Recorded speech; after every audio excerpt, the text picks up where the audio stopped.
বসে আছি অফিসের বাহিরে।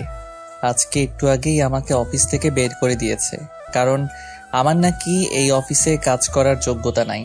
আজ প্রায় 3 বছর থেকে এই অফিসে কাজ করছি। কখনো কেউ আমাকে বলেনি যে আমার কাজের কোনো ত্রুটি আছে। হঠাৎ করে অফিসের বসের কি হলো, সেই তো বলছিল সে আমার কাজে খুশি হয়েছিল।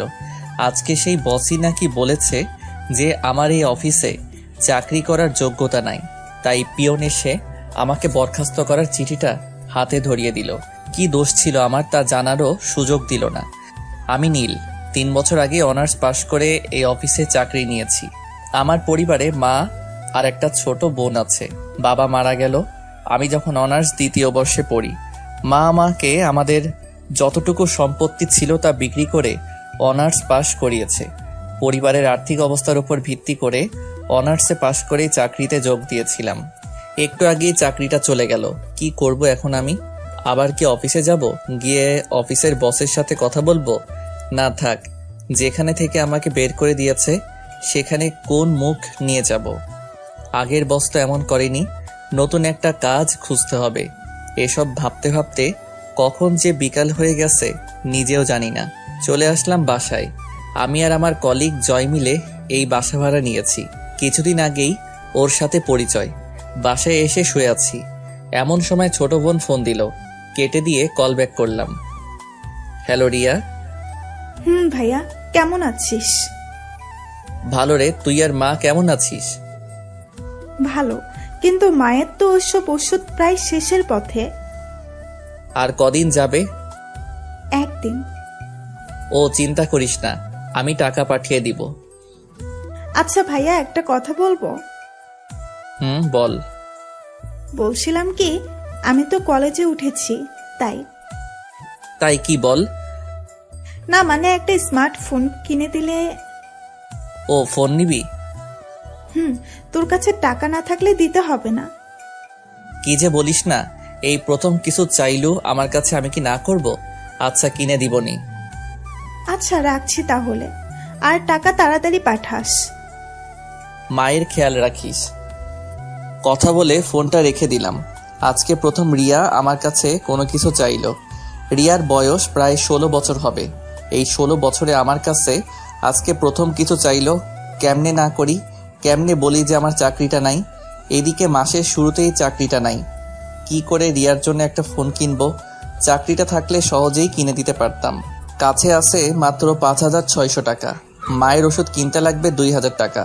বাজার খাওয়ার জন্য কম করে হলেও 3,000 টাকা লাগবে। তাহলে আমার কাছে টাকা থাকবে মাত্র 600 টাকা। তাহলে রিয়ার জন্য ফোন কিনবো কি দিয়ে? এসব ভাবছি এমন সময় জয় আসলো অফিস থেকে। জয় জানে না আমাকে অফিস থেকে বের করে দিয়েছে। কিরে, দুপুরের পরে অফিসে দেখলাম না কেন? আর দেখতে পাবি না রে। কেন, কি হয়েছে? আমাকে বরখাস্ত করেছে আর বলেছে আমার নাকি ওই কাজ করার যোগ্যতা নাই। কে বলেছে? বস। আরে বস তো অফিসে আসেইনি, আজকে তার মেয়ে এসেছিল। আর বস কালকে এসে সবাইকে তার মেয়ের সাথে পরিচয় করিয়ে দিবে। ও, তো আমাকে বরখাস্ত করলো কেন? জানি না তো, দেখি কালকে স্যারের সাথে কথা বলবো। আচ্ছা।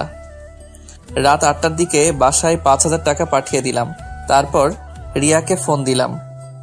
হ্যালো, টাকা পাঠাইছি, আর আমি কিছুদিন পর তোর ফোন কিনে বাড়িতে আসবো। আচ্ছা, রাখলাম। ভালো থাকিস। চলে আসলাম বাসায়। বাসায় এসে খাবার খেয়ে শুয়ে পড়লাম। সকালে আর তাড়াতাড়ি উঠলাম না। জয় সকালে উঠে চলে গেল অফিসে। আমি শুয়েই থাকলাম। ওদিকে অফিসে আগের বস আজকে অফিসে এসেছে। এসেই সবাইকে একসাথে হলরুমে ডাকলো। এক এক করে সবাই আসলো। সবার পর স্যার আসলো। এসেই আপনাদের সবাইকে এখানে ডাকার একটা কারণ আছে। তা হলো কালকে থেকে আমি অফিসে আসবো না। কালকে থেকে আমার একমাত্র মেয়ে অফিসে আসবে। স্যার, তাহলে আমাদের ম্যাডামের সাথে পরিচয় করিয়ে দিন। ওকে, দিচ্ছি। রিমি, এদিকে আসো তো মা। জি আসছি।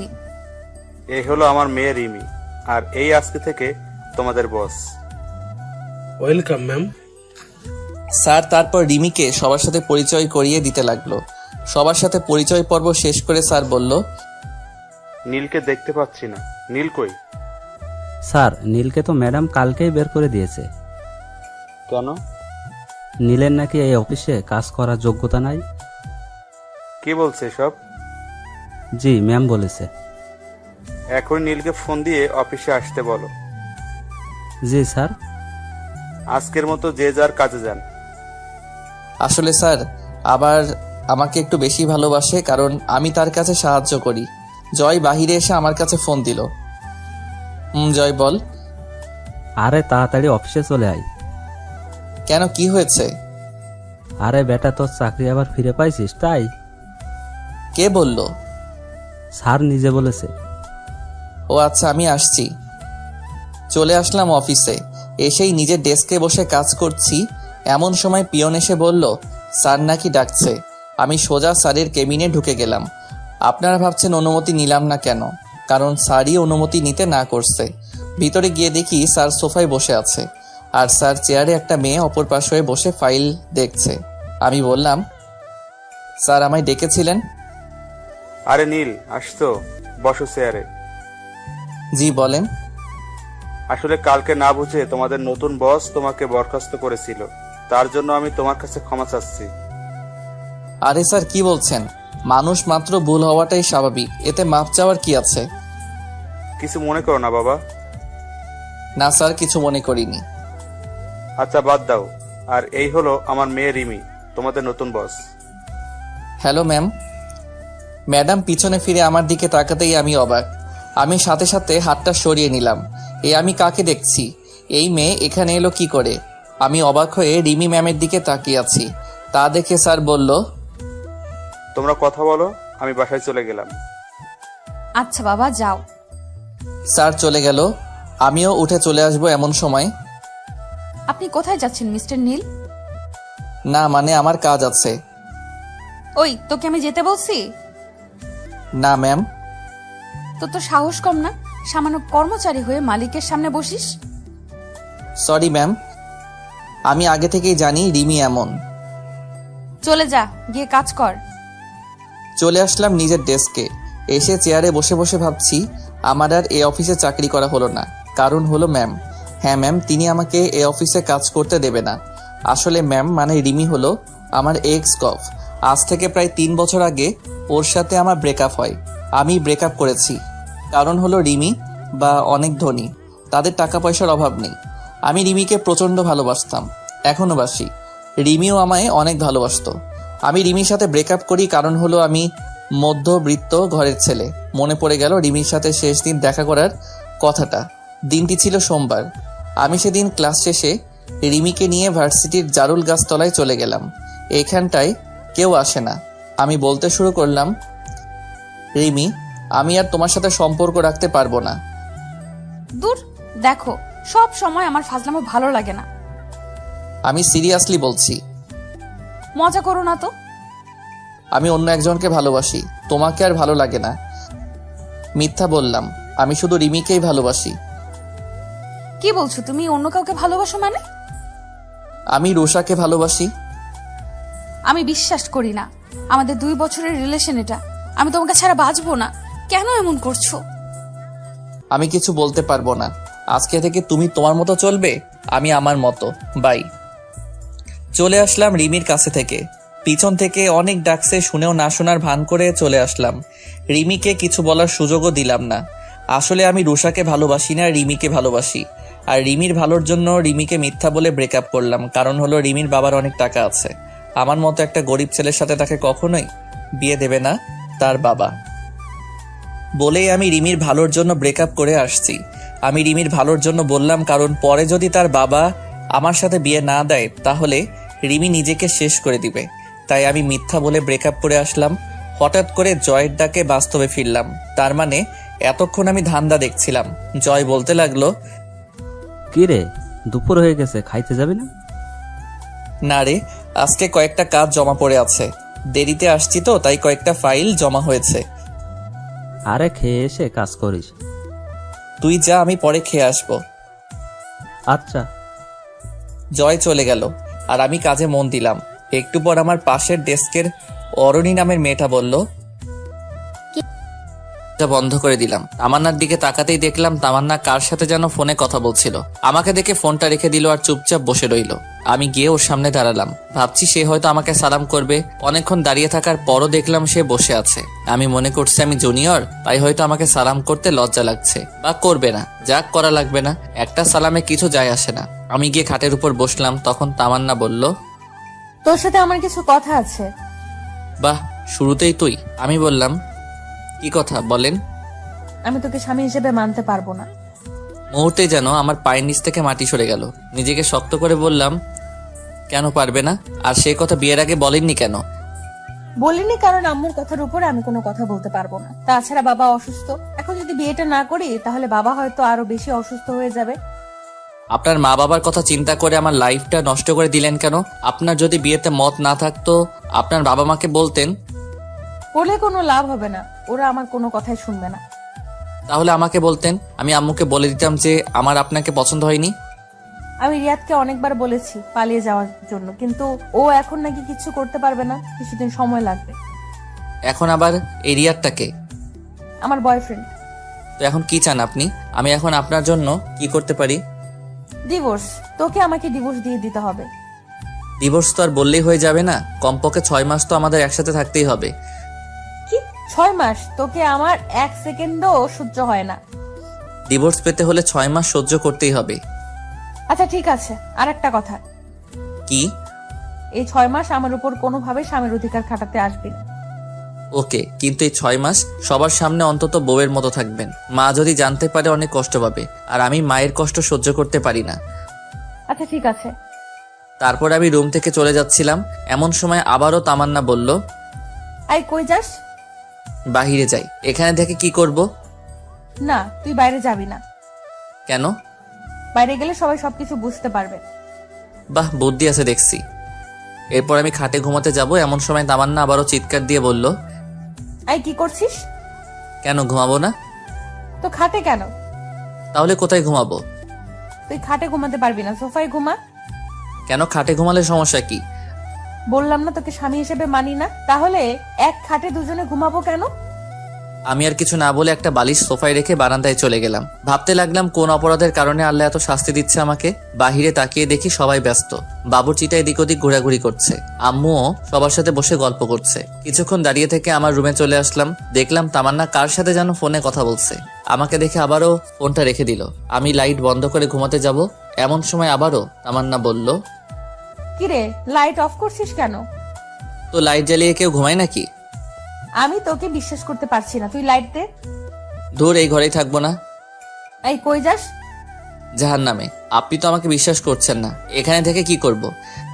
আচ্ছা ডিম লাইট জ্বালিয়ে রাখ। আমি আর কিছু না বলে ড্রিম লাইটটা জ্বালিয়ে ঘুমিয়ে গেলাম। সকালে ঘুম ভাঙবে তামান্নার মায়াবী মুখটা দেখে। আহা, কি সুন্দর লাগছে দেখে, মনে হচ্ছে নিষ্পাপ একটা শিশু ঘুমাচ্ছে। হুমায়ুন আহমেদ বলেছিল, যে মেয়েকে ঘুমন্ত অবস্থায় সুন্দর দেখায় সেই প্রকৃত সুন্দরী। তামান্নাও সেই হুমায়ুন আহমেদের অজানা সুন্দরী পরী। কিছুক্ষণ তাকিয়ে থাকার পর ওর ঘুমটা ভেঙে যায়। আমাকে দেখার আগে আমি আবারও ঘুমিয়ে থাকার ভান করলাম। তামান্না উঠে ফ্রেশ হতে চলে গেল, আমিও উঠে নাস্তা করে বাহিরে চলে গেলাম। সানি আইমানকে গতকাল রাতের সব ঘটনা খুলে বললাম। সত্যি তামান্না তোর কাছে ডিভোর্স চাইছে? তো আমি কি মিথ্যা বলতেছি? তো এখন কি করবি? দেখা যাক, ডিভোর্স দেওয়া ছাড়া কোনো অপশন নাই। তোদের পরিচিত কোনো উকিল আছে? আমার কাকা আছে। আচ্ছা, আমি তোকে সব কাগজপত্র দিব, তুই তোর কাকার সাথে কথা বলে রাখ। ওকে চল, এখন মন খারাপ করে বসে থেকে লাভ নেই, একটু ঘুরে আসি।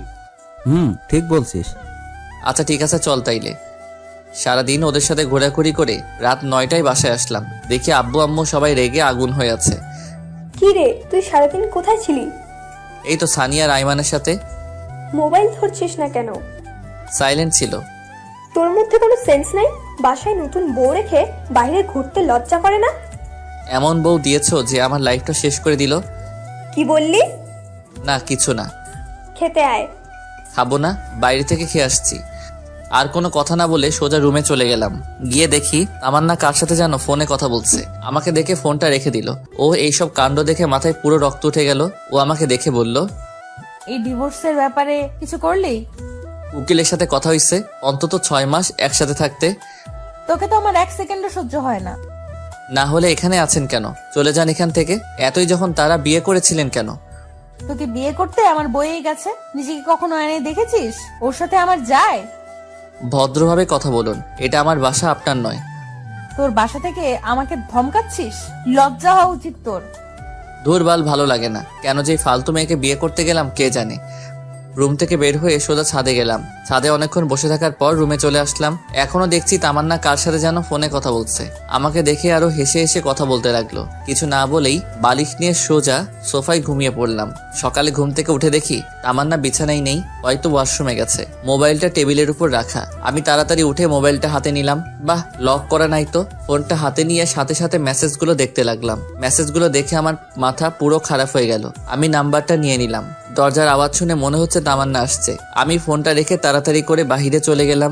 এভাবেই তামান্না আর আমার দিনগুলো যেতে লাগলো। আমি কলেজে যাওয়া শুরু করলাম। পরের দিন থেকে তামান্নাও যায়। আম্মু বলেছে দুজনকে একসাথে যাওয়ার জন্য, কিন্তু তামান্না আমাকে পার্সোনালি নিষেধ করেছে।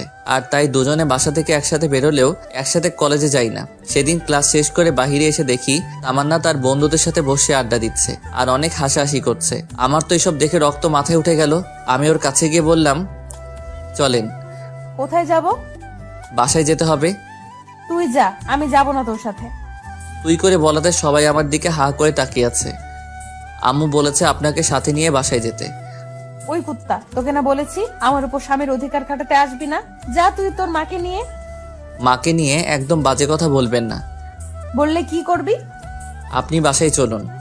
তাই বলে আমি ওর হাতটা ধরে টেনে বাসায় নিয়ে আসতে চাই না। এমন সময় ঠাস করে আমার গালে একটা চড় বসিয়ে দিল। তোর সাহস কি করে হয় আমার হাত ধরার? বেয়াদব কোথাকার। এটা বলে তামান্না উঠে সেখান থেকে চলে গেল। আমি গালে হাত দিয়ে দাঁড়িয়ে রইলাম। পুরো ক্যাম্পাসের ছেলে মেয়ে সবাই আমার দিকে হা করে তাকিয়ে আছে। লজ্জায় মাথা কাটা গেল। আমি আর সেখানে দাঁড়িয়ে না থেকে পাশে একটা পার্কে এসে বসে রইলাম। এমন সময় তামান্না মোবাইল থেকে নেওয়া নাম্বারটার কথা মনে পড়লো। চিন্তা করলাম কল দেব, কিন্তু না, দিলাম না। নাম্বারটা সেভ করে নিলাম। নাম্বারটা সেভ করার সাথে সাথে ইমো অ্যাকাউন্ট চলে আসলো। তারপর ইমো অ্যাকাউন্টের প্রোফাইলে গিয়ে ছেলেটার ছবি দেখলাম। একটু হ্যান্ডসাম ছেলে, একটা বাইকের উপর বসে আছে। মনে হয় এই ছেলের সাথে তামান্নার রিলেশন চলছে। ছেলেটাকে দেখে আমার কেমন যেন মনে হলো প্লে বয়। আমি ছবিটা নিয়ে আমি আমার বন্ধুদের গ্রুপে ছবিটা দিয়ে দিলাম আর বললাম, যদি কেউ এই ছেলেকে কোথাও দেখে থাকেন তাহলে যেন সাথে সাথে আমাকে কল করে। তারপর সেখানে আরো কিছুক্ষণ থাকার পর বাসায় চলে গেলাম। বাসায় আসার সাথে সাথে আম্মু ঠাস করে একটা চর বসিয়ে দিল। আমি আবুলের মতো দাঁড়িয়ে রইলাম। মারলে কেন? বেশ করেছি, তোকে আরো মারা উচিত। কেন, কি করেছি আমি? লজ্জা করে না তোর বউ থাকা সত্ত্বেও অন্য একটা মেয়েকে নিয়ে পার্কে ঘুরতে যাস? মানে কে তোমাকে এসব কথা বলেছে? তোকে একটা মেয়ের সাথে দেখিনি? তামান্না তোকে নিষেধ করার জন্য তুই সবার সামনে তামান্নাকে চড় মারিসনি? এ কথা শুনে তো আমার মাথায় আকাশ ভেঙে পড়বে। আম্মু, আমার কথাটা শোনো। তুই কোনো কথা বলবি না আর আমাকে আম্মু বলে ডাকবি না। আমি কখনো চিন্তাও করতে পারিনি যে তুই এত খারাপ হয়ে যাবি। আম্মু, এসব মিথ্যা। আমি জানি না, তুই আমার চোখের সামনে থেকে চলে যা, তোকে যেন আর না দেখি। ধুর, কার মুখ দেখে যে সকালে ঘুম থেকে উঠলাম। এমনি সকাল থেকে আমার সাথে যা যা ঘটছে, এদিকে আম্মু আমাকে বিশ্বাস করছে না। ব্যাগটা ঘাড়ে নিয়ে বাইরে চলে গেলাম। বাইরে এসে একটা জায়গায় বসে রইলাম। অনেক রাত হয়ে গেছে, কি করব কিছু বুঝতে পারছি না। রাতে বাসায় না গিয়ে সানির বাসায় চলে গেলাম। কি রে, রাতের বেলায় তুই এখানে? কেন, সমস্যা হচ্ছে নাকি? সমস্যা হলে বলে দিয়ে চলে যাই। আরে ধুর, সমস্যা হবে কেন? তোকে তো কোনোদিন ভুলেও বাসায় নিয়ে আসা যায় না। আজকে এভাবে চলে আসলি তাই বললাম আর কি। আচ্ছা বাদ দে, ভেতরে আয়। তারপর আমি সানির মা বাবাকে সালাম দিয়ে ভেতরে গিয়ে ব্যাগটা রেখে ফ্রেশ হলাম। ফ্রেশ হয়ে এসে দেখি বাবা বারবার কল দিচ্ছিল। আমি ফোনটা কেটে দিয়ে সুইচ অফ করে রাখলাম। একটু পর সানির মা এসে খাওয়ার জন্য দেখে গেল। তারপর খাওয়া দাওয়া শেষ করে রুমে চলে আসলাম। এবার সানি বলল, এবার বলতো কাহিনীটা কি?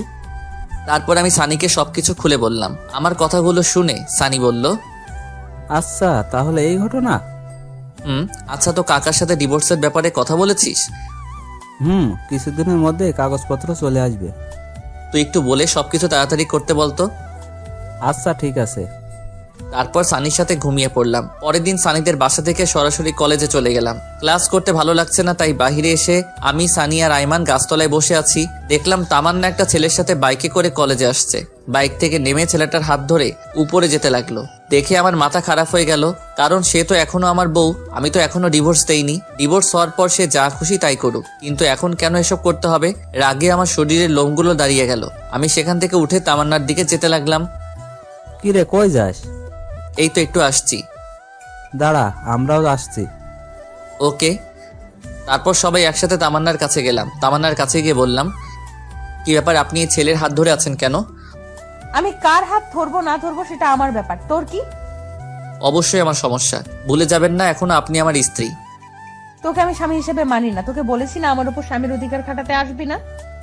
আপনি না মানলেও আমার কিছু করার নেই, কারণ আপনি এখনো আমার স্ত্রী, আমাদের এখনো ডিভোর্স হয়নি। আমি যা বলবো আপনাকে তাই শুনতে হবে। যদি না চলি কি করবি?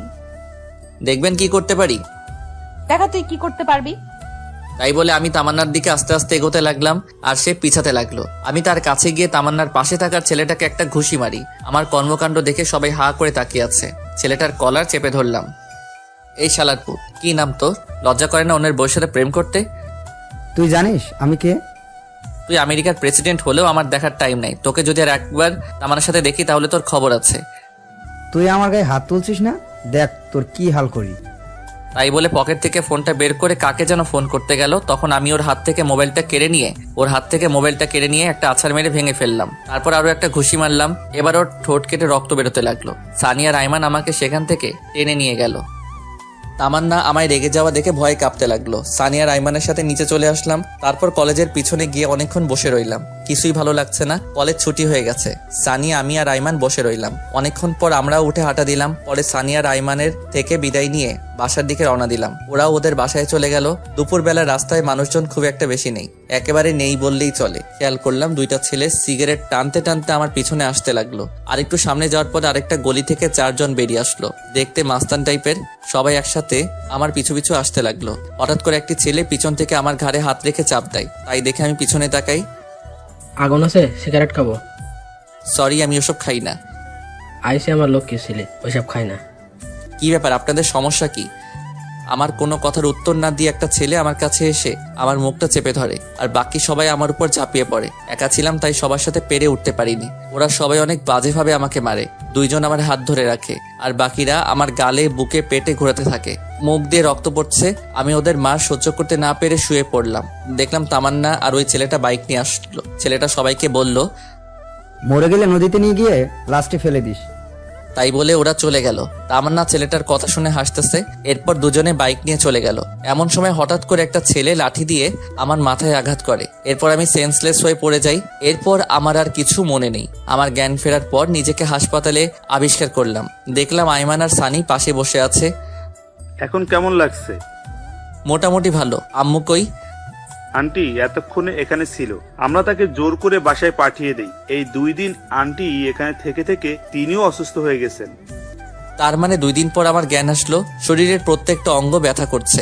অনেক কষ্টে উঠে বসলাম। তারপর ওদেরকে বললাম, তামান্না এসেছিল কি? একবার এসেছিল, ওর বাবা নাকি অসুস্থ, সেখানে চলে গেছে। ও আচ্ছা। তো তোর এই অবস্থা কি করে হলো? এই তুই কি বলছিস? ও ঠিক মতো কথা বলতে পারছে না, আর তুই ঘটনা জিজ্ঞেস করছিস? আচ্ছা তোরা সবাই বাসায় চল, বাসায় গিয়ে তোদের সবকিছু বলবো। এখন বাসায় যাওয়া যাবে না, ডাক্তার বলেছে তোকে হাসপাতালে আরো 2 দিন থাকতে হবে। এখানে থাকতে ভালো লাগছে না, আমাকে একটা কল দে, আজকেই এখান থেকে চলে যাব। তারপর আম্মু হাসপাতালে আসলো।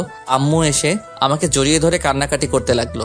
তারপর ডাক্তারের থেকে পারমিশন নিয়ে বাসায় চলে গেলাম। সেদিন রাতে সানিয়া রাইমান আমার সাথেই ছিল। রাতে ওদের দুজনকে সবকিছু খুলে বলি। তারপর আমি সানিকে বললাম তাড়াতাড়ি করে ডিভোর্স পেপার রেডি করতে। সেদিন রাতে 3 জন একসাথে ঘুমিয়ে পড়লাম। পরের দিন দেখি তামান্না ওর বাবার বাড়ি থেকে চলে এসেছে। আমাকে দেখে বলল, কি রে, এখনো বেঁচে আছিস?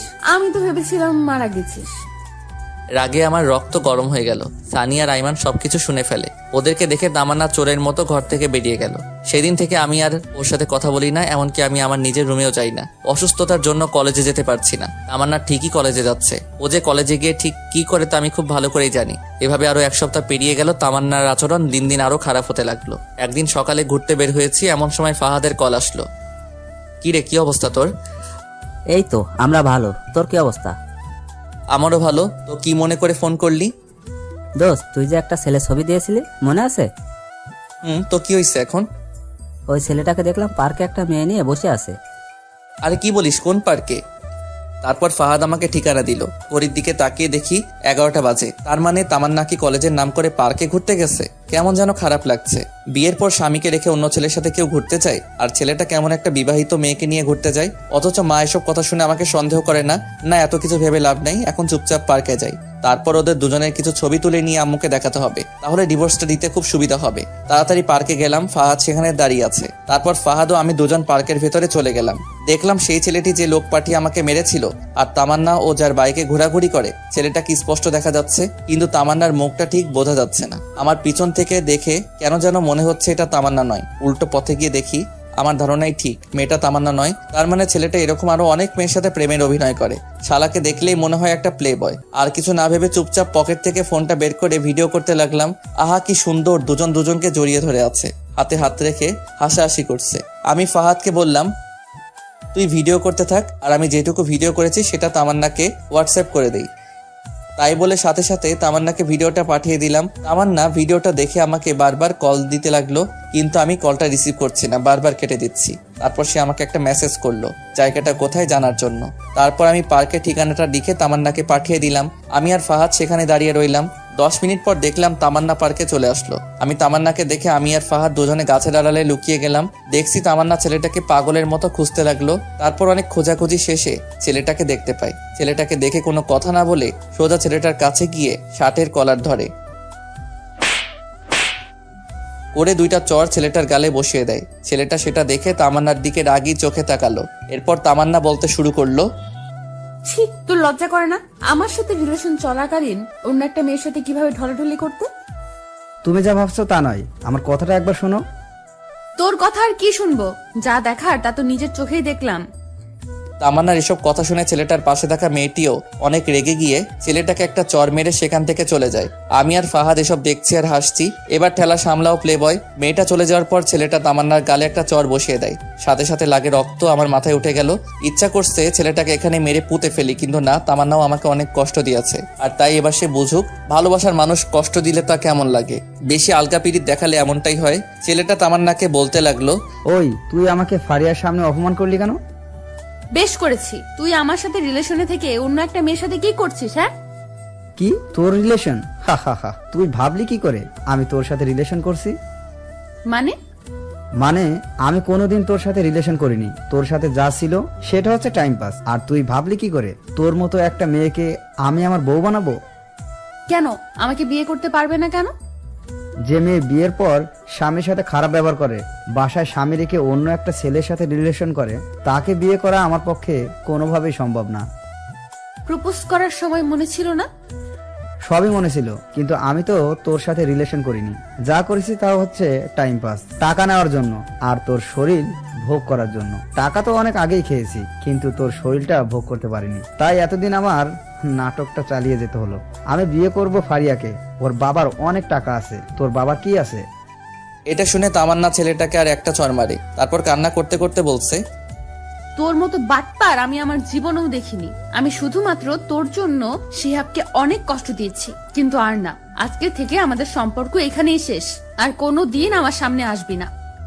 এটা বলে তামান্না কাঁদতে কাঁদতে বাসায় চলে যায়। আর এদিকে ছেলেটা গালে হাত দিয়ে আবুলের মতো দাঁড়িয়ে আছে। তামান্না কথা ভেবে খুব খারাপ লাগছে। বেচারি খুব ভালোবাসতো ছেলেটাকে। আবার আমার অনেক ভালো লাগছিল যে ফকির নিয়ে আমার সাথে অনেক বাজে ব্যবহার করেছে। এবার ঠেলা বোঝ, আর কিছুদিন অপেক্ষা কর, আমিও তোকে ডিভোর্স দিয়ে দিব। তখন বুঝবি এই শিহাব তোর জীবনে কতটা গুরুত্বপূর্ণ ছিল। যাই হোক, আমি ফাহাদকে ধন্যবাদ দিলাম, কারণ সে আজকে খবরটা না দিলে ছেলেটা হয়তো তামান্নার সাথে ফিজিক্যাল রিলেশন করত। আল্লাহ বাঁচাইছে। আল্লাহ যা করে ভালোর জন্যই করে। তারপর পকেট থেকে ফোনটা বের করে আমার বন্ধুদের সবাইকে একটা মেসেজ ফরওয়ার্ড করলাম, দুপুরে সবাই রেস্টুরেন্টে আসিস, আমি আজকে ট্রিট দিব।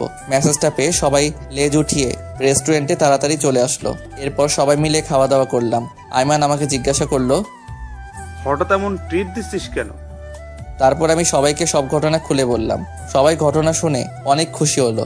এরপর আমি সানিকে বললাম ডিভোর্স পেপার রেডি হতে আর কতদিন সময় লাগবে। সানি আমাকে বলল আর কিছুদিন সময় লাগবে। বিকেলে আর বাসায় গেলাম না, সবার সাথে বসে আড্ডা দিলাম। রাতে বাসায় ফিরলাম। সারাদিন বাসায় যাইনি, তাই বাসায় যেতেই আম্মু আমাকে বলল, কি রে, সারাদিন কই ছিলি? এই তো বন্ধুদের সাথে। এই অসুস্থ শরীর নিয়ে বন্ধুদের সাথে কি? এমনি বাসায় ভালো লাগছিল না তাই। এই তোর তামান্নার সাথে কিছু হয়েছে নাকি? কই না তো। সেই দুপুরে কলেজ থেকে আসার পর থেকে রুমের মধ্যে একা একা শুয়ে আছে। খেতে বললাম, খাবার খাচ্ছে না, রুম থেকে বেরও হচ্ছে না। আমি কিছু জানি না, যদিও সবটা জানি কিন্তু আম্মুকে বললাম না। দেখ তো বাবা, মেয়েটা কিচ্ছু খাচ্ছে না, এমন করলে তো শরীর খারাপ করবে। নিজের ছেলেকে না খেয়ে আছে সেদিকে খেয়াল নেই। আচ্ছা দেখছি কি করা যায়। হ্যাঁ, যা ডেকে নিয়ে আয়, আমি তোদের দুজনের জন্য খাবার রেডি করছি। তারপর আমি রুমে চলে গেলাম। রুমে গিয়ে দেখলাম তামান্না উল্টো হয়ে শুয়ে আছে। আমাকে দেখে উঠে বসে পড়লো। আমি কিছু না বলে ওয়াশরুমে চলে গেলাম। তারপর ফ্রেশ হয়ে এসে তামান্নাকে বললাম, আম্মু খাবার জন্য ডাকছে, খেতে চলেন। আমার খেতে ইচ্ছে করছে না, তুমি খাও। আমি তো পুরাই অবাক হয়ে গেলাম। যে মেয়ে আমাকে তুই ছাড়া কোনোদিন কথা বলেনি, আজকে সেই মেয়ে আমাকে তুমি করে বলছে। খাবেন না কেন? আম্মু বলল দুপুরেও তো কিছু খাননি, আপনার গালে এসব কিসের? ওসব কিছু না, মশা মারতে গিয়ে দাগ পড়েছে। তাড়াতাড়ি খেতে চলেন, সবাই বসে আছে। বললাম তো আমি খাবো না, তুমি যাও। কি আর করা, আমি খেতে চলে গেলাম। আমাকে একা দেখে মা বলল, কি রে, আসলো না খেতে? ও নাকি খাবে না, অসুস্থ। ও আল্লাহ, বলিস কি? ডাক্তারকে খবর দে তাড়াতাড়ি। আরে আম্মু এত চিন্তা করো না তো, এমন কিছু না, এমনি একটু অসুস্থ, ঠিক হয়ে যাবে। আমি আর কিছু না বলে খাবার খেয়ে রুমে যেতে লাগলাম। তখন মা বলল, বাবা শোন। আম্মু কিছু বলবে? আমি বলছিলাম কি, খাবারটা রুমে নিয়ে যা, ওর খিদে লাগলে খেয়ে নেবে। প্লিজ বাবা, খাবারটা রুমে নিয়ে যা। কি আর করার, নিজের অনিচ্ছা সত্ত্বেও খাবারটা রুমে নিয়ে যেতে হলো। তারপর খাবারগুলো টেবিলের উপর রাখলাম আর তামান্নাকে বললাম, ভাত নিয়ে আসছি, খেয়ে নিন, না হলে শরীর খারাপ করবে। আর কিছু না বলে একটা বালিশ নিয়ে সোফায় ঘুমিয়ে পড়লাম। তামান্না কিছু একটা বলতে গিয়েও বলল না। রাতে কিছু একটা শব্দ শুনে ঘুমটা ভেঙে গেল। তাকিয়ে দেখি তামান্না পাগলের মতো খাবারগুলো খাচ্ছে। আমি মুচকি মুচকি হাসছি আর মনে মনে বলছি, গরিবের কথা বাসি হলেও মিষ্টি হয়। আমি না দেখার ভান করে শুয়ে আছি। তামান্না একবার খাবার খাচ্ছে আর একবার আমার দিকে তাকাচ্ছে। তারপর আমি ঘুমিয়ে পড়লাম। সকালে ঘুম থেকে উঠে তো আমি অবাক, কারণ সকালবেলা ঘুম থেকে উঠে দেখি তামান্না ওর কম্বলটা আমার গায়ে পেঁচিয়ে কোথায় যেন গেছে। উঠে ফ্রেশ হয়ে নিলাম। তারপর খাবার টেবিলে গিয়ে তো আমি আরো অবাক, কারণ আজ খাবার টেবিলে আমার সব ফেভারিট আইটেমগুলো সাজিয়ে রাখা হয়েছে। ঘটনা কি, আজ তো কোনো বিশেষ দিন না। তারপর আমি আম্মুকে জিজ্ঞেস করলাম, আজকে এত সব রান্না কেন? তামান্না নিজের হাতে আজ সব রান্না করেছে, শুধুমাত্র তোর জন্য। এ কথা শুনে আমি একটু চমকে গেলাম। আসলে মেয়েদের মন বোঝা একদমই সহজ বিষয় না। এরা কখন কি করে নিজেরাও জানে না। কিছু না বলে খেয়ে নিলাম। খাওয়া শেষ করে বাহিরে চলে গেলাম। আজ বন্ধুদের সাথে আড্ডা দেওয়ার জন্য যাচ্ছে না, একটা চাকরির জন্য ইন্টারভিউ দিতে যাচ্ছি। বসে বসে তো অনেক খেলাম, এবার একটু ফ্যামিলির পাশে দাঁড়াই। ইন্টারভিউ দিয়ে বন্ধুদের সাথে একটু আড্ডা দিয়ে রাতে বাসায় আসলাম। তারপর সবাই একসাথে ডিনার করলাম। এরপর আমি রুমে গিয়ে বসে বসে একা একা মোবাইল চালাচ্ছি। এমন সময় তামান্না আসলো। আমি উঠে ছাদে চলে গেলাম। ছাদে বসে বসে কিছুক্ষণ গান শুনলাম। তারপর রুমে এসে দেখি তামান্না এখনো বসে আছে। কি ব্যাপার, আপনি এখনো ঘুমাননি? একটু পরে ঘুমাবো, তোমাকে একটা কথা বলবো তো তাই। বলেন। আমাকে আর আপনি করে বলতে হবে না, তো কি বলবো? এখন থেকে তুমি করে বলবে। No thanks. তারপর খাট থেকে বালিশ নিয়ে সোফায় ঘুমাতে যাব। এমন সময় তামান্না আবারও বলল, সোফায় না ঘুমাইলে হয় না? সোফায় না ঘুমালে কোথায় ঘুমাবো? এখন থেকে তুমি খাটে ঘুমাবে। কেন, আপনার বকা খাওয়ার জন্য নাকি চর খাওয়ার জন্য? দেখেন, আমারও একটা পার্সোনালিটি আছে। শুনো শিহাব, এতদিন যা কিছু করেছি তার জন্য সরি। আমি আর কিছু না বলে সোফায় গিয়ে ঘুমিয়ে পড়লাম। তুই কি ভেবেছিস তোর নরম নরম মিষ্টি কথায় আমি পটে যাব? তুই এখনো শিয়াবকে চিনিসনি। আমি তোকে অনেক ভালোবাসতাম, কিন্তু আমি যখনই তোর কাছে যেতাম তখনই অপমান ছাড়া আর কিছু পাইনি। যাক, এত কিছু ভেবে লাভ নেই, ঘুমিয়ে পড়ি। রাতে কারো গোঙানির শব্দে ঘুমটা ভেঙে গেল। ড্রিম লাইটের আলোয় রুমের মধ্যে সবকিছু একটু একটু দেখা যাচ্ছে। দেখলাম তামান্না শুয়ে শুয়ে কান্না করছে। ও কান্না করুক, তাতে আমার কি? আমি বালিশটা কানের উপর চাপা দিয়ে ঘুমিয়ে পড়লাম। সকালবেলা কারো নরম হাতের স্পর্শে ঘুমটা ভেঙে গেল। হালকা চোখ খুলে দেখি তামান্না আমার মাথায় হাত বুলাচ্ছে। আমিও না বোঝার ভান করে ঘুমিয়ে আছি। একটু পর সে উঠে গোসল করতে চলে গেল। গোসল করে এসে আমাকে ডাকতে লাগলো। ঘুম থেকে উঠে আমিও ফ্রেশ হয়ে নিলাম। সকালবেলা নাস্তা করে শুয়ে শুয়ে ফেসবুকিং করছি। এমন সময় আইমান কল দিয়ে বলল, দোস্ত, তোর চাকরিটা হয়ে গেছে? আমি খবরটা শুনে অনেক খুশি হয়ে গেলাম। যাক, এতদিন একটু পরিবারের পাশে দাঁড়াতে পারবো। আব্বু আম্মু দুজনকে খবরটা দিলাম। দুজনেই বেশ খুশি। তামান্নাকে কিছুই বললাম না। তারপর সানিয়া রাইমানের সাথে আড্ডা দিয়ে রাতে বাসায় ফিরলাম। বাসায় ফিরতেই তামান্না আমাকে বলল, কংগ্রেচুলেশন। কংগ্রাচুলেশন কেন? নতুন চাকরি পেয়েছো তাই। ও আচ্ছা, ধন্যবাদ। পরের দিন সকালে ঘুম থেকে উঠে নাস্তা করে রেডি হয়ে অফিসে চলে গেলাম। আজ অফিসের প্রথম দিন, অনেক ভালো লাগলো। অফিসের কলিগের সাথে পরিচিত হলাম, বসের সাথে পরিচিত হলাম। এক কথায় দিনটা অনেক ভালো কাটলো। এইভাবে আরো 10টি দিন কেটে গেল। তামান্না বারবার আমার কাছে আসতে চাই, আমার সাথে কথা বলতে চাই, কিন্তু আমি ওর সাথে কথা বলি না, কারণ অতীতের কথাগুলো আমি এখনো ভুলি নাই। তামান্নার জন্য আমি এতদিন কলেজে যাই নাই বললেই চলে। সেদিন কলেজের সবার সামনে অপমান করার পর থেকে আর কলেজে যাই না, শুধু পরীক্ষাটা দিয়ে চলে আসি। পরের দিন অফিসে যাচ্ছি, এমন সময় আম্মু এসে বলল, কি রে, অফিসে যাচ্ছিস? কিছু বলবে? হ্যাঁ, বলছিলেন কি তামান্নার মা ফোন করেছিল, সে নাকি একটু অসুস্থ, তাই তামান্নাকে ওর মা যেতে বলেছে। তো যাক না, আমি কি বারণ করেছি? না মানে আমি বলছিলাম কি, তুই যদি দিয়ে আসতি তাহলে খুব ভালো হতো। আমি কিভাবে দিয়ে আসবো? অফিসে দেরি হয়ে যাবে তো। হবে না, তামান্না রেডি আছে, প্লিজ বাবা তুই একটু ওকে নামিয়ে দিয়ে যা। কি আর করার, অনিচ্ছা সত্ত্বেও আম্মুর কথা শুনে তামান্নাকে নিয়ে বেরিয়ে পড়লাম। একটা সিএনজি নিলাম। তামান্না আর আমি পাশাপাশি বসে আছি, কিন্তু কেউ কারোর সাথে কোনো কথা বলছি না। তামান্নার মুখ দেখে বুঝতে পারছি সে কিছু বলতে চায়, কিন্তু বলতে পারছে না। তাই দেখে আমি বললাম, কিছু বলবেন কি? তোমার অফিস কখন শেষ হবে? 4টায়, কাজের চাপ থাকলে দেরি হতে পারে। আচ্ছা, একটা কথা বলি। জি বলেন। তোমার অফিসে কি মেয়ে কলিগ আছে? হ্যাঁ, 5 জন আছে, 2 জন আমার পাশেই বসে। ও আচ্ছা। কথা বলতে বলতে তামান্না তো বাসার সামনে চলে আসলাম। তামান্নাকে তামান্নাদের বাড়িতে নামিয়ে দিয়ে আসতে যাব, এমন সময়, বাসায় আসবে না? না, আমার অফিসে দেরি হয়ে যাচ্ছে। তাহলে অফিসে সে এসো। না, আর কারো অপমান সহ্য করব না। এমনিতেই অনেক অপমান সহ্য করেছি। কলেজে যাওয়া বন্ধ করে দিছি, আপনি ভেতরে যান। তামান্না কিছু বলতে চাইছিল, কিন্তু আমি ওর কথা না শুনে সিএনজি ড্রাইভারকে বললাম গাড়ি টান দিতে। তারপর সোজা অফিসে চলে গেলাম। সারাদিন অফিস করে বিকেলে আড্ডা দিয়ে বাসায় গেলাম। আমি বাসায় যেতেই আম্মু আমাকে বলল, কি রে, তুই এখানে কেন? তো কোথায় যাব? তামান্নাদের বাসায় যাসনি? আমাকে কি পাগলা কুত্তায় কামড়াইছে? ভালো লাগছে না, খাবার দাও তো। তোমার কথা রাখতে গিয়ে আজ আমার জীবন তেজপাতা হয়ে গেল। কি বললি? কিছু না, খাবার দাও তাড়াতাড়ি, আমি ফ্রেশ হয়ে আসছি। আচ্ছা আয়। তারপর ফ্রেশ হয়ে এসে খাওয়া দাওয়া করে রুমে গিয়ে শুয়ে রইলাম। আহ কি শান্তি, কতদিন পর আজ একটু শান্তি করে বিছানায় ঘুমাবো। এতদিন এই ফকিন্নির জন্য বিছানায় ঘুমাতে পারিনি। মনে হচ্ছে 20টা বছর খাটে ঘুমাই না। শুয়ে শুয়ে গান শুনছি, এমন সময় একটা অচেনা নাম্বার থেকে কল আসলো। আসসালামু আলাইকুম, কে বলছেন? আমি। আরে এই আমিটাকে? আরে আমি তামান্না বলছি। ও আচ্ছা, তো এটা আবার কার নাম্বার? আমার একটা কাজিনের নাম্বার। তুমি ঠিক মতো খাইছো? হ্যাঁ খাইছি, আপনি খাইছেন? আচ্ছা, এখন আপনার আম্মু কেমন আছে? জি ভালো। আচ্ছা তাহলে এখন ফোনটা রাখি, ঘুমাবো, খুব ঘুম পাচ্ছে। ওকে। কল কেটে দিয়ে ভাবছি হঠাৎ এত কেয়ার নিচ্ছে কেন। মেয়ে মানুষকে বিশ্বাস করতে নাই, এদের মনে কখন কি চলে তা নিজেরাও জানে না। যাই হোক, তামান্না যে আস্তে আস্তে আমার প্রতি দুর্বল হচ্ছে সেটা আমি ঠিকই বুঝতে পারছি। এভাবে আরো 1 সপ্তাহ কেটে গেল। আমি আরামসে বিছানায় খাওয়া দাওয়া করে অফিসে যাই আর বন্ধুদের সাথে আড্ডা দেই। তামান্নার সাথে আর কথা বলি না। যদি সে নিজে থেকে কল দেয় তাহলে হাই হ্যালো ছাড়া অতিরিক্ত কোনো কথা হয় না। সেদিন অফিসে কাজ করছি, সানি এমন সময় কল করলো। কি রে, কি অবস্থা তোর? এই তো ভালো, তোর কি অবস্থা? আসি রে, বেকার মানুষের আর কি অবস্থা। আচ্ছা শোন, যে জন্য কল করেছিলাম, বল। তোর ডিভোর্স পেপার রেডি হয়ে গেছে। বিকেলে পুকুর পাড়ে আসিস, পেপারটা নিয়ে যাস।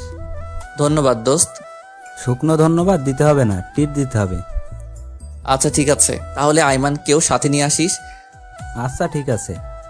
যাক, অবশেষে পেপারটা রেডি হলো। এই পেপারটার জন্য এতদিন যেই প্যারায় ছিলাম তা বলে বোঝানো যাবে না। বিকেলে অফিস শেষ করে পুকুর পাড়ে চলে গেলাম। গিয়ে দেখলাম সানি আর আইমান বসে আছে। তারপর ওদের সাথে বসে অনেকক্ষণ আড্ডা দিলাম। তারপর ওদের ট্রিট দিয়ে বাসায় চলে আসলাম। বাসায় এসে দেখি আম্মু রেগে আছে।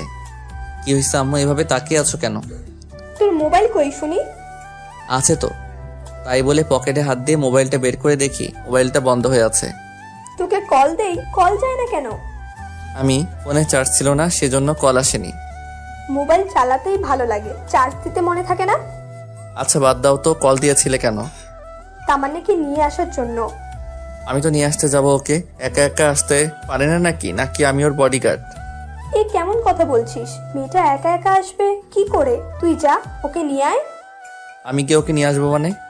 হ্যাঁ, তুই গিয়ে ওকে নিয়ে আয়, না হলে তোর এই বাড়িতে ঠাঁই নাই। এটা কেমন কথা? হ্যাঁ, এখন চুপচাপ গিয়ে ওকে নিয়ে আয়। কি আর করার, বাসা থেকে বেরিয়ে আবার তামান্নাদের বাসায় গেলাম। ওদের বাসায় গিয়ে দেখি 8:30 বাজে। অনেকক্ষণ ধরে কলিং বেল বাজাচ্ছে কিন্তু দরজা খুলছে না। অনেকক্ষণ পর তামান্নার মা এসে দরজা খুলে দিল। আসসালামু আলাইকুম, কেমন আছেন? আলহামদুলিল্লাহ ভালো। তুমি কেমন আছো বাবা? আলহামদুলিল্লাহ ভালো। তামান্না উপরে আছে, যাও। ইচ্ছা না থাকা সত্ত্বেও উপরে চলে গেলাম। গিয়ে দেখলাম তামান্না রেডি হয়ে বসে আছে। আমি ওকে বললাম, রেডি হইছেন? আম্মা ফোন করেছিল, কিন্তু তুমি আসতে এত দেরি করলে কেন? অফিস থেকে আসতে একটু দেরি হয়ে গেছে। আচ্ছা চলুন। এখন না, পরে যাব, আগে খাওয়া দাওয়া করে নেই। বাসায় গিয়ে খাবো।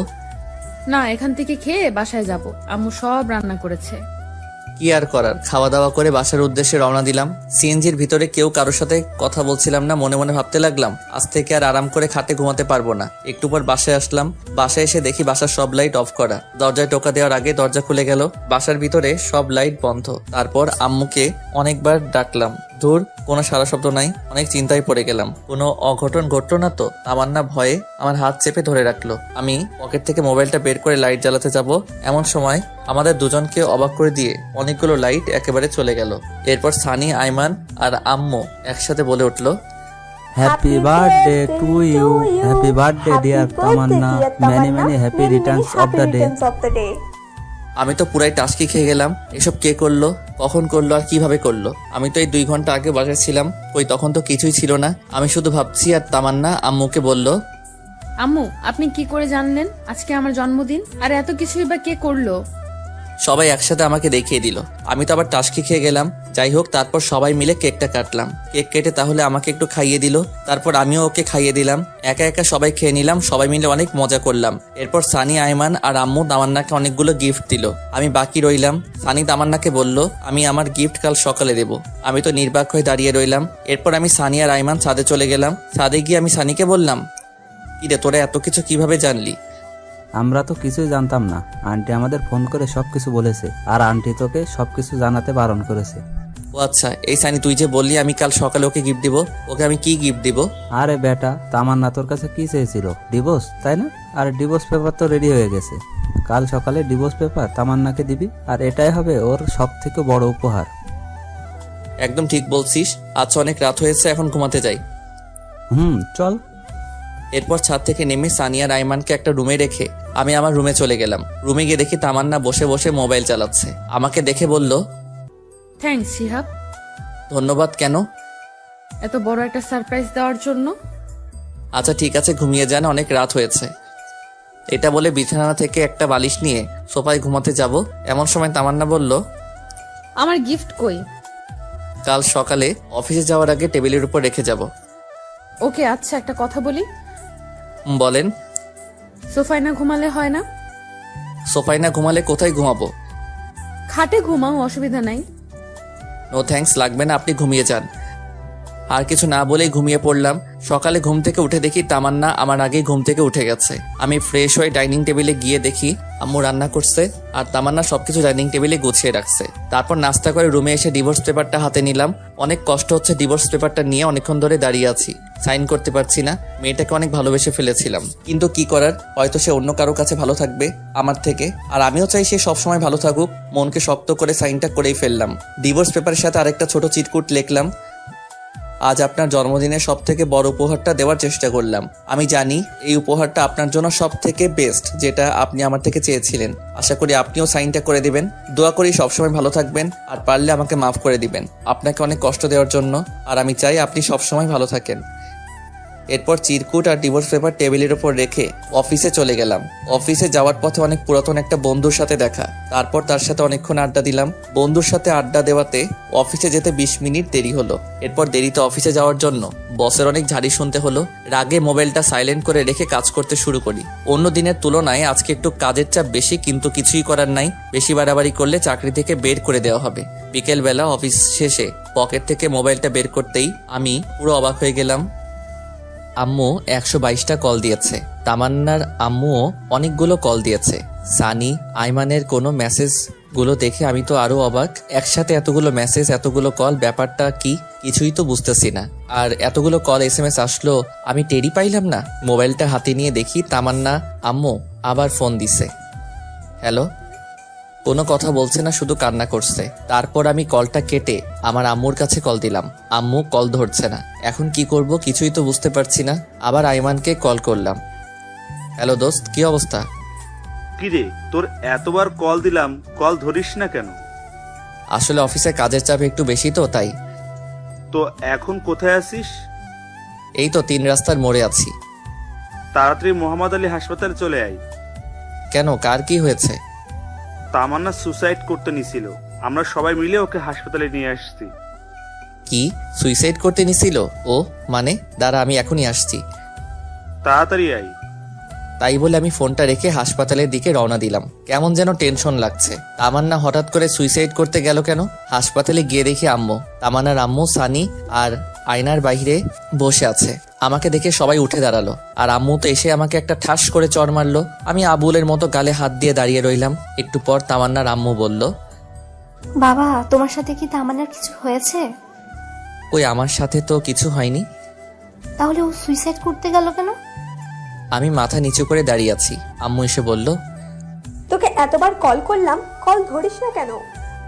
অফিসে কাজের চাপ ছিল তাই মোবাইলটা সাইলেন্ট করে রেখেছিলাম। লাগবে না তোর চাকরি করা, আজকের পর থেকে তুই আর চাকরি করতে যাবি না। আর তুই আমাকে মিথ্যে বলছিস কেন? আমি কি মিথ্যা বলছি? তামান্না এতদিন তোর সাথে যা যা করেছে আমাকে জানাসনি কেন? তোমাকে এসব কে বলেছে? আম্মু সানি আর আইমানের দিকে দেখিয়ে দিল। আমি বুঝে গেলাম ওরাই আম্মুকে সব ঘটনা বলে দিছে। সানি, পাড়া, আইমানের দিকে আমি রাগী দৃষ্টিতে তাকালাম। ওরা নিচের দিকে তাকিয়ে আছে। এমন সময় ডাক্তার এসে বলল, রোগীর জ্ঞান ফিরেছে। এটা শুনে আম্মু আর তামান্নার আম্মু ভিতরে চলে গেল। সানি আর আইমান যেতে চাইলো, কিন্তু আমি ওদের দুজনকে ধরে বললাম, এই ওদের মধ্যে আম্মুকে সব কথা কে বলেছে? কিরে, কথা বলছিস না কেন? আমরা দুজনেই বলেছি। কেন বলছিস? জানিস আম্মু কত কষ্ট পাবে এখন? কারণ তামান্নাকে আম্মু পছন্দ করে, আমার সাথে বিয়ে দিয়েছে। আন্টিকে না বলে উপায় ছিল না। আন্টি আমাদের যেভাবে চাপের মুখে ফেলে রেখেছিল, তাতে আমরা না বলে কোনো উপায় খুঁজে পাইনি। সরি দোস্ত। দূর শালা। দোস্ত একটা কথা বলি। কি কথা বল? দোস্ত, তামান্নাকে ডিভোর্সটা না দিলে হয় না? মনে হয় ওকে ডিভোর্সটা না দেওয়াই ভালো। কেন, তোর হঠাৎ এমনটা মনে হলো কেন? দেখ, তামান্না তোকে আগে ইগনোর করতো, অবহেলা করতো, কিন্তু এখন তো সে তোর প্রতি দুর্বল হয়ে গেছে। আস্তে আস্তে তোকে ভালোবাসতে শুরু করেছে। দেখছিস না, ডিভোর্স পেপার পাওয়ার সাথে সাথে সে সুইসাইড করতে গেছিল।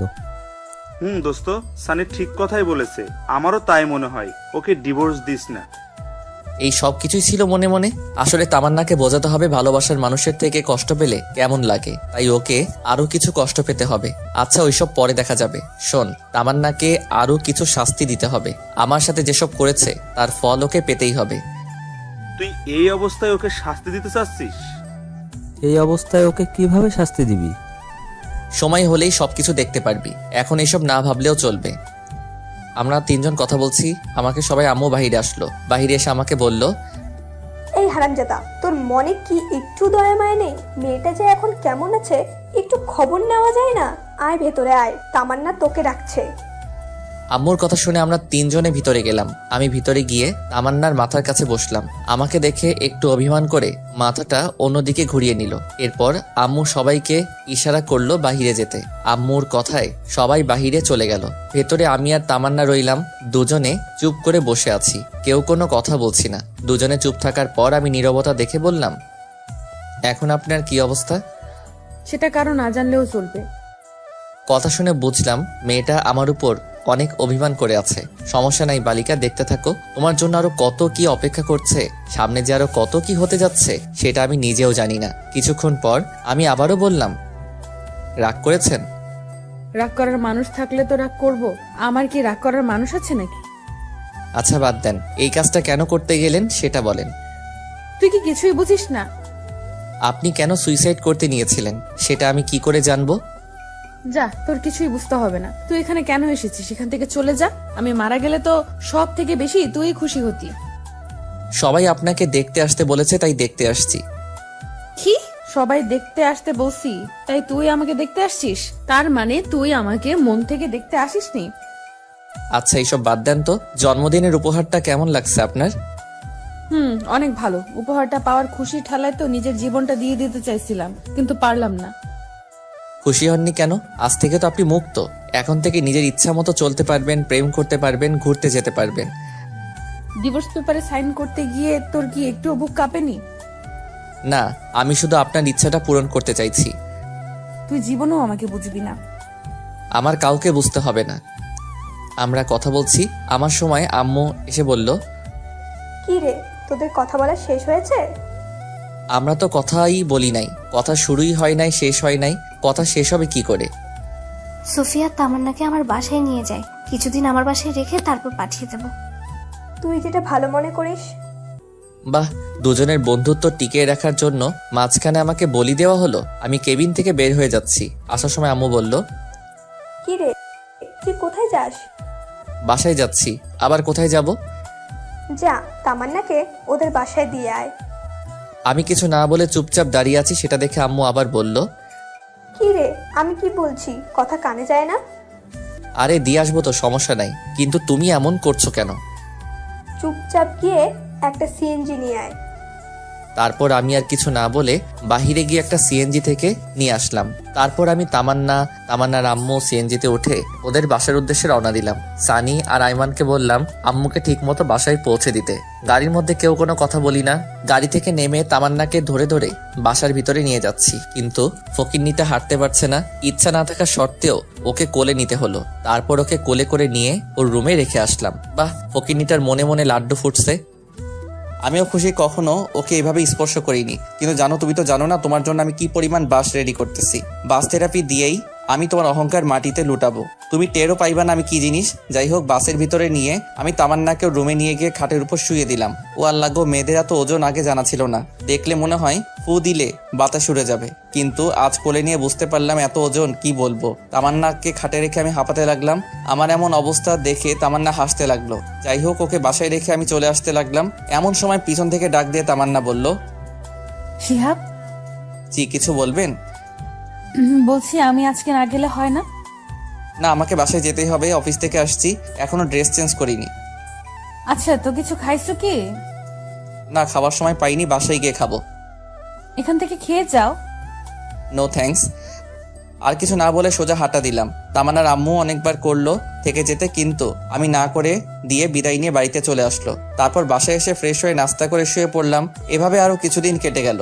এর মধ্যে আমি আর তামান্নার সাথে কোনো যোগাযোগ করিনি। মাঝে মাঝে তামান্না আমাকে কল দিত, কিন্তু আমি ধরতাম না। কিছুদিন পর সকালবেলা হঠাৎ অফিসে যাওয়ার জন্য রেডি হচ্ছি, এমন সময় আম্মু এসে বলল, কি রে, অফিসে যাচ্ছিস?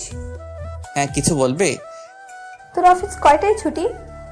বিকাল 4টায়, তবে কাজের চাপ বেশি হলে দেরি হতে পারে। না, বলছিলাম যে অনেক দিন হলো মেয়েটাকে দেখি না, যদি অফিস শেষে তামান্নাকে বাড়ি নিয়ে আসতি। সরি আম্মু, আমি পারবো না। যার আসার সে নিজেই আসবে। এটা কেমন কথা? একটা মেয়ে একা একা কি করে আসবে? যেভাবে খুশি সেভাবে আসবে। আমি কিছু জানি না। যদি তোমার এতই দেখতে ইচ্ছে করে তাহলে তুমি গিয়ে নিয়ে আসো। যা, তোরা না লাগবে না, আমার মেয়েকে আমি নিয়ে আসবো। তোমার যা ইচ্ছে তাই করো, আমার কি। আর কিছু না বলে বাসা থেকে বেরিয়ে গেলাম। এরপর একটা সিএনজি নিয়ে সোজা অফিসে গেলাম। বিকালে অফিস শেষ করে বন্ধুদের সাথে আড্ডা দিয়ে বেশ রাত করে বাসায় ফিরলাম। বাসায় এসে দেখি তামান্না চলে এসেছে। আমি কিছু না বলে ফ্রেশ হয়ে রুমে গিয়ে শুয়ে পড়লাম। একটু পর তামান্না এসে বলল, শিহাব, তুমি আমাকে ভুলেই গেছো। একটাবার খবর নাও না, আমি কেমন আছি, কি করছি। মনে রাখার জন্য কি কোনো চুক্তিপত্র হয়েছে নাকি যে আপনাকে মনে রাখতে হবে? আচ্ছা বাদ দাও, খাবার রেডি, খেতে এসো। আমি খাবো না, বাইরে থেকে খেয়ে আসছি, আপনারা খেয়ে নিন। তাহলে আর কিছু না বলে রুম থেকে চলে গেল। আমি রুমে শুয়ে শুয়ে ফেসবুকিং করছি। একটু পর তামান্না আসলো। দেখে মনে হয় খাওয়া দাওয়া শেষ করে আসলো। রুমে এসে আমার সামনে বারবার হাঁটাহাঁটি করছে, তাই দেখে আমি ওকে বললাম, আপনি এখানে কেন এসেছেন? মানে আপনি এই বাসায় কেন এসেছেন? আপনার চাওয়া পাওয়া তো আমি পূরণ করে দিয়েছি, আবার কি? তুমি এভাবে কথা বলছো কেন? বললাম তো আগের ঘটনার জন্য আমি সরি। এসব বলে লাভ নাই। আপনি ডিভোর্স চাইছেন, আমি ডিভোর্স দিয়ে দিছি। এখন থেকে আপনি আপনার মতো আর আমি আমার মতো। আমি এসব মানি না। আমি আম্মুকে ছাড়া থাকতে পারবো না। আম্মু যেদিন নিজে আমাকে বাড়ির থেকে বের করে দিবে আমি সেদিন চলে যাব। আমি আর কিছু না বলে শুয়ে শুয়ে মোবাইল চালাচ্ছি। একটু পর তামান্না এসে বিছানায় উঠতে লাগলো। আমি তা দেখে ওকে বললাম, এই কি করছেন আপনি? কেন, ঘুমাবো না নাকি? ঘুমাবেন ঠিক আছে, কিন্তু খাটে কি? আপনি মনে হয় ভুলে গেছেন এটা আমার রুম, আমার খাট, তাই আপনি আমার খাটে ঘুমাতে পারবেন না। তো কোথায় ঘুমাবো? যেখানে খুশি ঘুমাও, কিন্তু বিছানায় ঘুমাতে পারবেন না। তাহলে আমি একটা বালিশ তামান্নার হাতে দিলাম। তামান্না বালিশটা নিয়ে সোফায় গিয়ে শুয়ে পড়লো। এখন দেখো কেমন লাগে সোফায় ঘুমাতে। আমাকে অনেক জ্বালাইছো, এখন তুমি একটু ফল ভোগ করো। আমি আর কিছু না বলে পাশ কাটিয়ে শুয়ে পড়লাম। মাঝরাতে কিছু একটা শব্দে ঘুমটা ভেঙে গেল। ঘুম ভাঙতেই তাকিয়ে দেখি তামান্না নাক টেনে কান্না করছে। তাই নাকি? আমি বললাম, এ আপনার সমস্যা কি? এসব ন্যাকা কান্না মানে কি? তোমার এত কিছু জানতে হবে না। আমার জানার কোনো প্রয়োজন নাই। আপনি অন্য কোথাও গিয়ে কাঁদেন, এখানে না। সকালে আমার অফিস আসছে, ঘুমাতে হবে। আমার ঘুমের ডিস্টার্ব হচ্ছে। আমি বারণ করে পরে তামান্না কান্না করেই যাচ্ছে। আর একবার ন্যাকা কান্না করলে কিন্তু একটা লাথি দিয়ে সোফা থেকে ফেলে দেব। যত সব আজাইরা। তামান্না আর কিছু না বলে ওয়াশরুমের দিকে চলে গেল।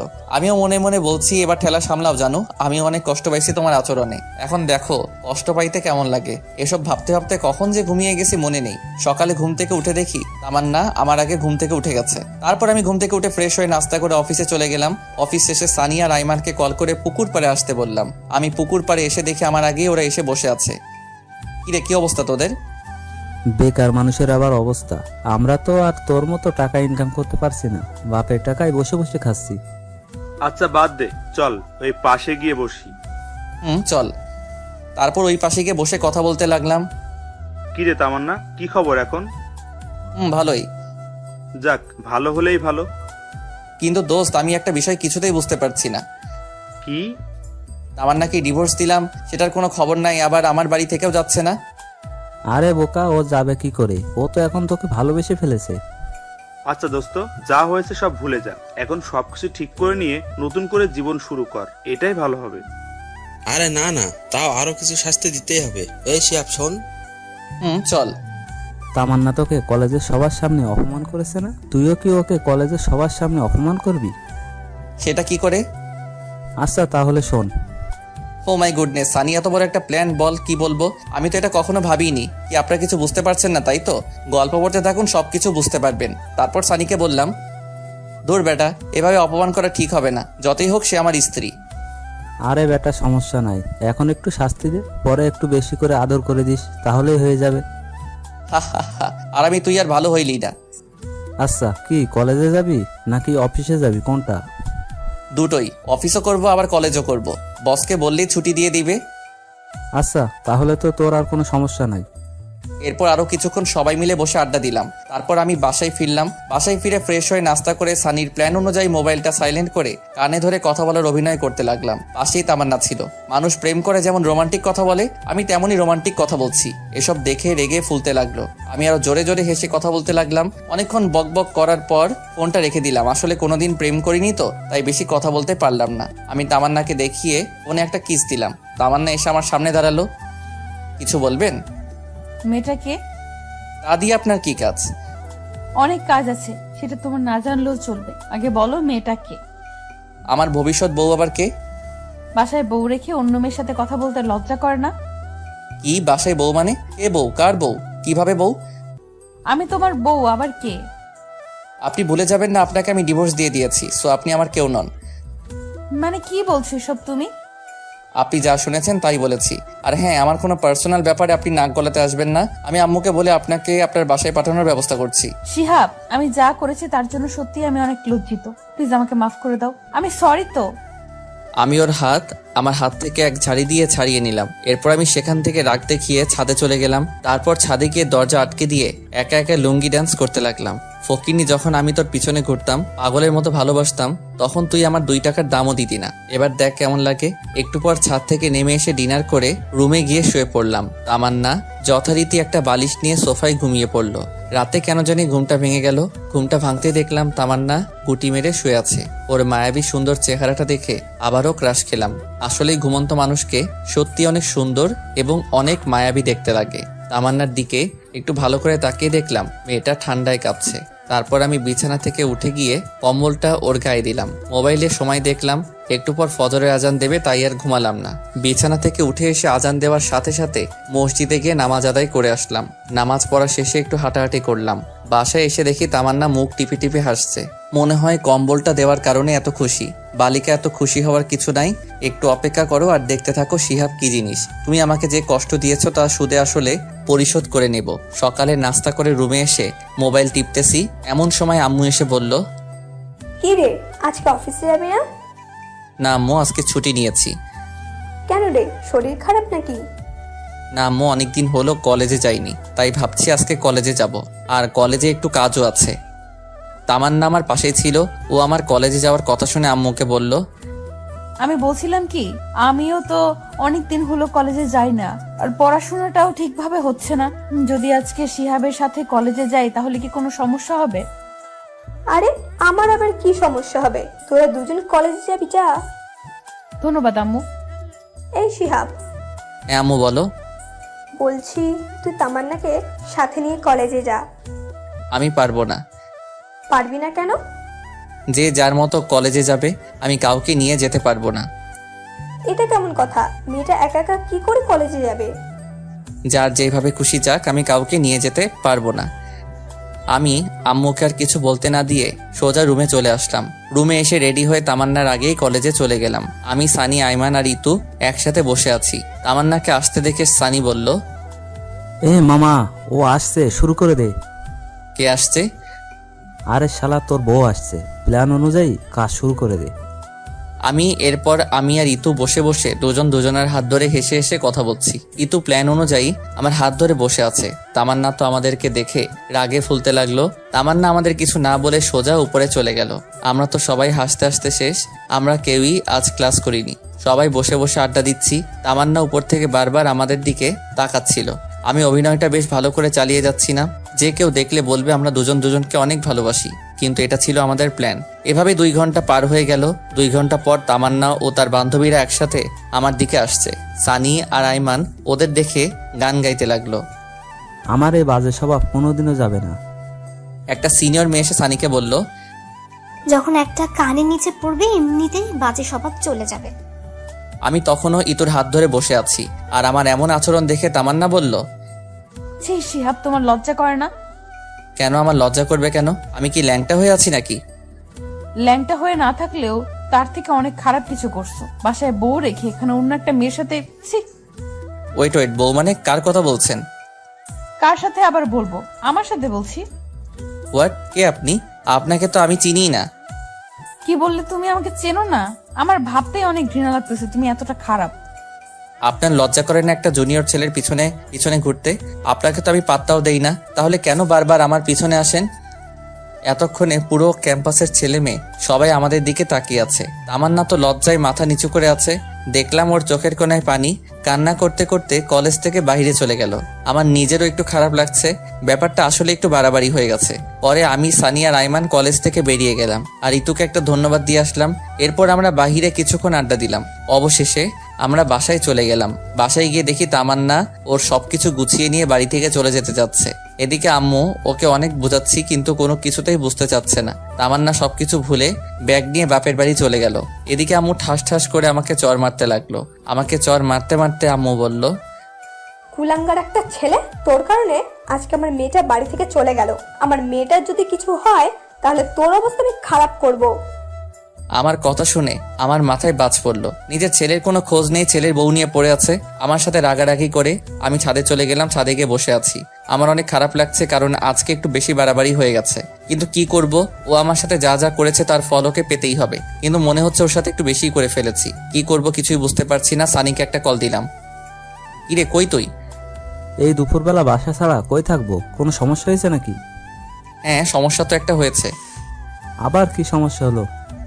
ফোনে বলা যাবে না, তুই তাড়াতাড়ি পুকুর পাড়ে চলে আয়। আমি আইমানকেও বলে দিচ্ছি। শোন, তোকে আইমানকে বলতে হবে না, তুই চলে আয়, আমি বলছি ওকে। আচ্ছা ঠিক আছে, তাড়াতাড়ি পুকুর পাড়ে চলে আয়। আচ্ছা ঠিক আছে, কিন্তু কখন আসবি? আসরের নামাজ পড়ে চলে আয়। আচ্ছা ঠিক আছে। এখন ফোনটা রেখে ছাদ থেকে নিচে চলে আসি। নিচে এসে দেখি আম্মু না খেয়ে আমার জন্য টেবিলে খাবার রুমে চলে গেছে। আমি আম্মুর রুমে গিয়ে আম্মুকে বললাম, কি ব্যাপার আম্মু, খাবে না? তোর খাবার তুই খা, আমি আমার মেয়েকে ছাড়া খাবো না।